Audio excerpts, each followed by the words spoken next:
নমস্কার বন্ধুরা, আশা নয় বিশ্বাস সবাই ভালো আছো, সুস্থ আছো। আর একটি নতুন ব্লগে তোমাদেরকে স্বাগত। সকাল সকাল উঠে পড়েছি, এই যে স্নান সেরে ছাদে জামা কাপড় শুকাতে দিতে যাচ্ছি। এটা হচ্ছে প্রত্যেক দিনের কাজ। এই যে জামা কাপড়গুলো রোদ উঠে গেছে, খুব সুন্দর করে জামা কাপড়গুলো শুকাতে নিলাম।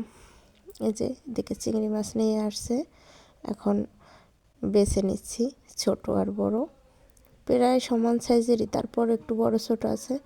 বেশ বড় বড় কিছু চিংড়ি আছে আর একটু ছোট আছে। ছোটগুলো দিয়ে শাক খেতে খুব ভালো লাগে, আর বড়গুলো দিয়ে একটু অন্য সবজি খেতে ভালো লাগে।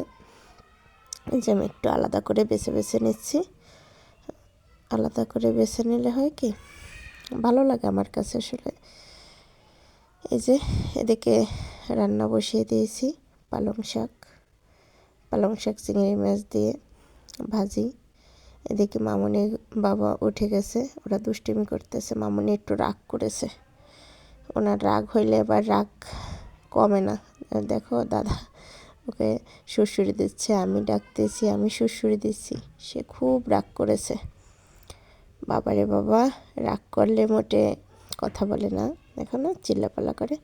এই যে আমি এদিকে ঠাকুর সেরে নিচ্ছি, ঠাকুরকে একটু প্রণাম করে সকালটা স্নান সেরে একটু ঠাকুর পূজা দিয়ে নিলে মনে হয় সব কাজ আমার আগিয়ে গেছে। আমার মনে হয় না যে আমি পিছনে পড়ে আছি। ঠাকুর দিলে মনে হয় সব কাজ সারা শেষ।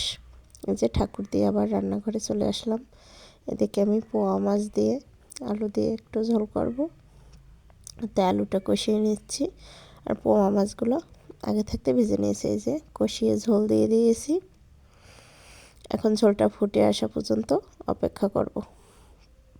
একটু হালকা নেড়ে চেড়ে দিচ্ছি।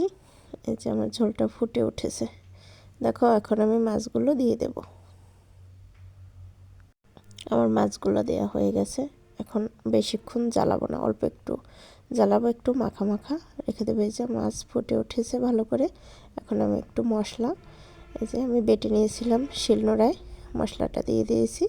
আর একটু অল্প একটু ধনিয়া পাতা, ওই সামান্য পরিমাণে একটু ধনিয়া পাতা দিয়ে একটু ঢেকে রেখেছিলাম। এই যে আমার মাছ রান্না হয়ে গেছে, মাছটা তুলে নিয়েছি। এদিকে আর একটু বাঁধাকপি ভাজি করতেছি।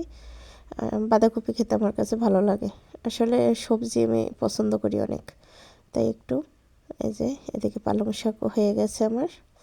ধন্যবাদ সবাইকে।